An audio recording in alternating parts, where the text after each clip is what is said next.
Hello, this is János, it's Revered Audio, and today I'm going to talk about the Voice of Lancelot speakers and driver selection for the Voice of Lancelot. And this is for Marko, and he emailed about drivers for his one, and what he's saying is that he has trouble finding 515C drivers, and but no luck with that. And he was wondering if 515B would be okay to be used, and that would be absolutely perfect. And I would say the 515B would be probably even a little better in tonality. So the B would be, I think, an upgrade to how it sounds, and you wouldn't need to change anything else. So the B and C for the Voice of Lancelot is totally interchangeable. With the C, you'll be able to push it more, you can go a little bit louder. With the B, you cannot go as loud, but it will go silly loud anyway, so I don't think in a living room setting you'll be feeling much difference between the two. But yeah, go for the 515B, that's perfect. Even the 515A would work without much changes, I would say. So ABC, they are all excellent drivers. And then D or E, you could choose those as well, but then it will be more hi-fi sounding and less natural if you go toward higher letters. And another question for the compression driver, 288G. So I was looking some alternatives, 515B for the driver, 288G for the compression driver. And why you said 288G can be easily upgraded to H?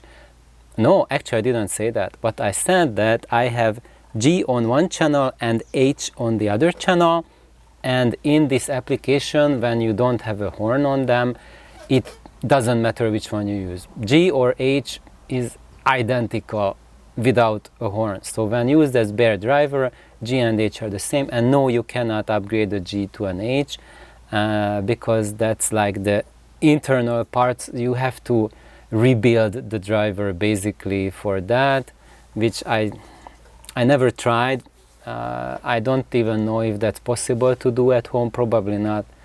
I would say probably you would need like the tooling, like GPA would be able to do that change, but I don't think, maybe.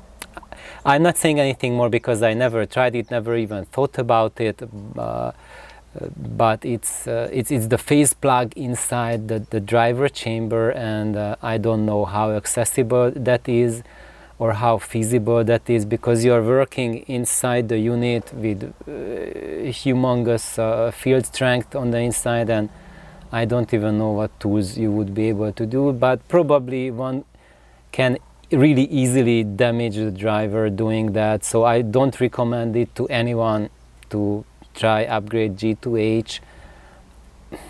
Maybe it can be done, I don't know. Honestly, I haven't looked into it. Maybe I did 10 years ago and I forgot completely about it. It's not something that I keep in my mind. So how I do audio is that I go through tremendous amount of information. I sift like incredible amounts, and I found like tidbits which are useless, which I qualify as useless, and then I just forgot about it. So this GH rebuild is something that I completely tossed out of my mind. I did like a dump of the information dump, because it's in this application there's absolutely no difference whatsoever between G and H. I had my friend over here, Jimmy, and he immediately pinpointed that the ultrasonic tweeter that I added in addition to that, which is like strictly ultrasonic, so it doesn't do anything below 100 kilohertz. So it's a device that works only above 100 kilohertz. So it's as high as it goes, and one of that was out of phase, and he heard it right away, that the ultrasonic tweeter is out of it. So his hearing is that good. And when I told him left side is G, right side is H, he said, nah, you cannot hear anything. So really, it's been confirmed by me and everyone who heard it, even like incredible bat ears like Jimmy, that in this application, G and H, no difference. So whichever you get, G or H, I would say anything like H and below will work perfectly. And generally, like the tonality gets better as you get to earlier. So I would say the nicest tone, nicest sounding Voice of Lancelot would be a 288 A driver and 515 A driver. What that would be a little bit more limited is probably the bass wouldn't be as powerful, it would be probably more gentle, more lighter, but not to a degree that it would feel compromised. The improvement in tone would probably be such that that would just be more important than anything else. So in general, how Altec developed these drivers, the woofer and the compression driver, is that the best tone was the A version. And then what they did, they didn't go to improve the tonality, they improved the power handling. So the only thing you are gaining by going anything further than A is you can throw more watts at it. You can crank the volume louder. And I say that in my living room and Marko, your living room, how loud they go is plenty. I don't think I ever maxed out mine in my living room, and certainly even with the A in a living room setting you won't have any problems, because we just need to remember that these drivers were created for a movie theater, which is a lot bigger than any living room is, so they are just way, even the A, which is the least efficient of all, the least extension, that is way oversized for a living room, so no problem with that. So anything, basically any 515 or any 288 you can find, I would say grab it. Even if it's like a 515D or E, just grab it. It will be much better than the others you are thinking, like a TAD or other drivers. I'm not saying that they are bad. Maybe Goto could be probably similar. Vitavox, I'm not familiar with it really, but the issue that you will face is what Eduard Brockman faced when he used different drivers, is that basically he had to completely revoice the speakers. So then you have the cabinet, you can build it, but then the crossover you have to just redo from scratch for different drivers, even if the driver has similar efficiencies, similar specs, but the voicing will be just totally different, and it will take some journey. You will have fun for it. So what Eduard did is that he just put so much work into it that he just decided, okay, I just do my own YouTube channel because there's enough work on it that merits the start of a channel. And by the way, that's why I started my channel to document how I got to the Voice of Lancelot. And then now some of you would comment to me that, János, if that's the reason of your channel, why don't you give us extremely detailed plans to build the Voice of Lancelot? It's because if you do that, it will not work. Because that's not how this speaker works. To make it work is you need to understand audio. You need to understand the equipment synergy. You need to understand what your room does, how it works. And then you have to fine-tune the speakers to your system. And I cannot just do a video conference on that. It's something that you have to be there to do it. I would need to be there and then just see what's going on and go through the process. And that's what I'm hoping, that if you just follow along my channel, then you will be able to reach a point where you can make these things, because not just mine, but I think everyone's most important benefit from audio is that you improve yourself. So to be able to enjoy the Voice of Lancelot, I mean, not able, just to have the full benefits is when you are able to appreciate what you are hearing. Because a lot of us, if you are just on your way to audio and you are an audio fledgling, Marko, you are not, but many who are watching this video, maybe you are at the beginning of your journey, and maybe you have a lot of money and you can get a system, your dream system, right away. My absolute and foremost warning: don't, because you won't appreciate it, and you won't have the ability to know what it is. And if you just buy the components, you put it together, that won't do the trick. So that's why, like, don't envy. So those of you who don't have unlimited financial means, and you have just a limited system, maybe you have $1,000 or an equivalent of $1,000, and that's what you can put in there, but you've put in like a decade of learning, or many hundreds and thousands of hours of research and trial and error, and you know, smelling the solder fumes, etc. You are doing something far more valuable than someone who just, you know, inherits $1 million and buys something that they heard online. It sounds great, because that's not it. That's what was my mentors too told me when I was an audio fledgling, and I was already like 4 years into audio, so I was not totally noob, but I thought it would be so great if I could have right now an audio note level 5 system. That would be so fantastic.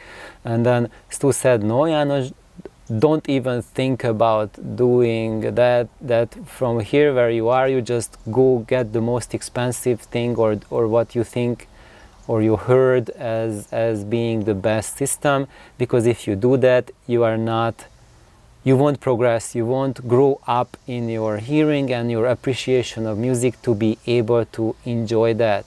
And you will just go jaded and you won't learn anything with it.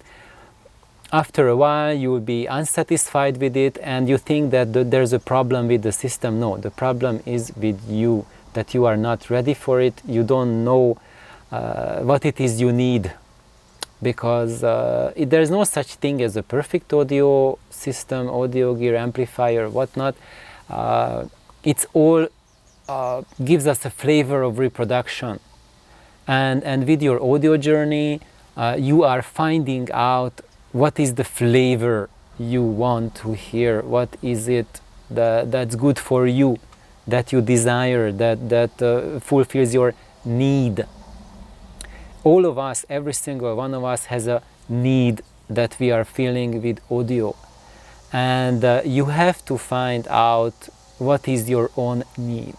If you just think about what a reviewer is saying to you in stereo file, or what Absolute Sound, or some YouTube reviewer who goes through gear faster than I go through underwear, then in that case, you will learn nothing, because a person who reviews like 100 amplifiers a year,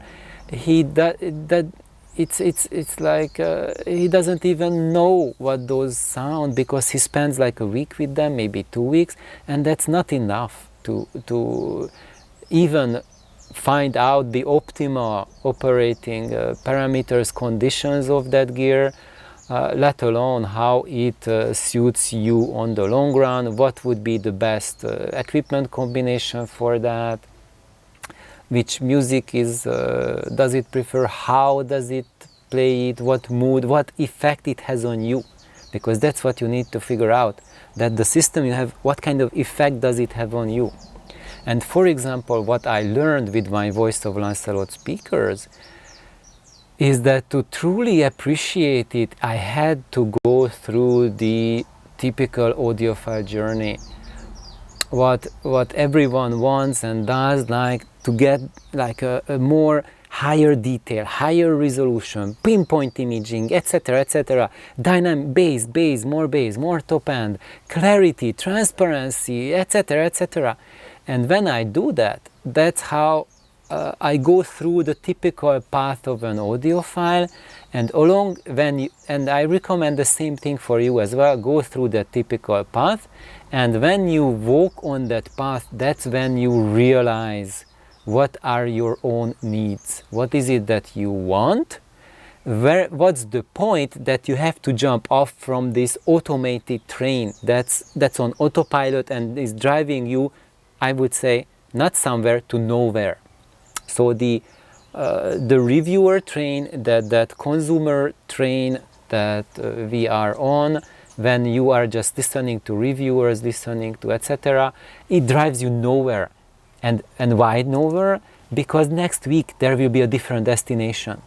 So each time a new equipment review is coming out, the goalpost changes, and sometimes it flips like the planet flipping magnetic poles. It's like you get completely lost. So that's why you have to just get experience in audio, figure out what things are, hear hundreds of systems in 10,000 of combinations, which is now getting a lot more difficult that the showrooms are disappearing, the showroom culture is disappearing.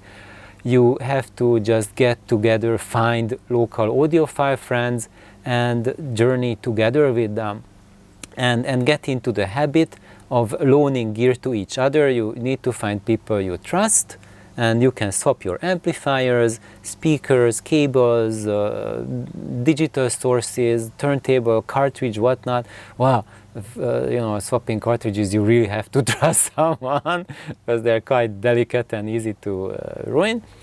And so all of that's the most important part of your audio journey, and that's why I was so lucky, because here I was fortunate to have like a dozen plus audiophile friends, and we all connected through our mentors, to Ono, and that's the most important part. You will learn far more from having at least one or two audio buddies, and just get together maybe once a month, and then bring your amp with you. If you are not comfortable of lending gear to someone you barely know, just bring your amp, or if you have a truck, bring your speakers with you, and listen to his system first, then plug in yours, let it play there, just plan to be there for 2-3 hours and have a listen and gain the experience how it sounds when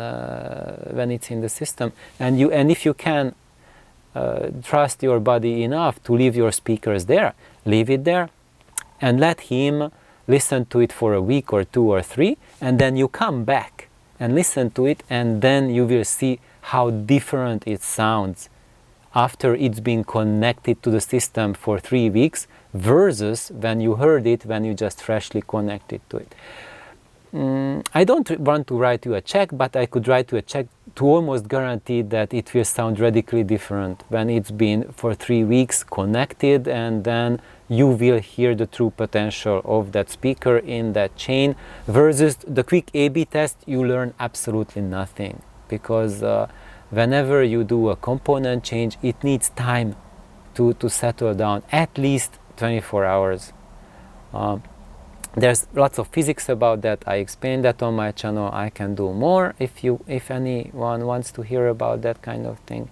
But the point is that this audio hobby is not an A/B test. If you think about it as A/B test, you will get nowhere. It's kind of like A/B test is important, and I implore everyone to go into A/B test, try out blind test, learn from it, because it's a very valuable tool. Yes, definitively. But go beyond A/B test. A/B test is kind of like a driver school, that when you are on the test field and you never get into real traffic. So A/B testing is test field driving something, and you can learn valuable lessons from driving your car on a test field in a parking lot, but you'll never ever learn what the car does in real traffic if you are just driving it like 2 miles per hour in a parking lot. That's what A/B test does. So I think now I spent enough time just going into audio philosophy, maybe, or maybe life advice for the audio community. And I think that's what a lot of us needs to hear, just to rearrange our magnetic north where we are with audio. And I'm showing here, this is really fun, that Marko has generated with ChatGPT, with AI, that how his room will look like when the Voice of Lancelots are built. They are like big cabinets like that, and there's compression drivers on the top. And this is how AI thinks. It's almost right, a little bit different, but he is aiming to provide an experience like that. So the system is like on the side, and yes, this will work perfectly. And there's the extra couch space for more listeners. Perfect. I would say it's perfect. There's some mirrors there. I would say it doesn't bother. Eventually, I have, you see my side, you see the window right there. So mine is a little bit similar. I have a window on one side, but I also have what you see here, curtains. So maybe if you have mirror there, curtains. But I know your room will look a little bit different. This is just an AI rendering. But for those of you who are thinking you want to have mirror on the wall, you can do it. And listen to it how it is, and if it's bothersome, curtains. It will fix the mirror issue. However, what I noticed is that firing the compression drivers up, it's a lot more forgiving on what is on the side compared to firing it directly at you. So I think that's how I'm finishing this, and I hope, Marko, you will get to sit in the chair and enjoy the speakers soon, very soon. And I wish you good luck for hunting for a pair of 515Bs or As. Any of them will work. And if you can't find, you can find for Ds or Es as well. They will be a better choice than going for a different brand driver, in my opinion. And that's for today. So thank you, Marko, for venturing in this fun project. I think it will be really something truly fantastic. You will enjoy it a lot. Bye bye.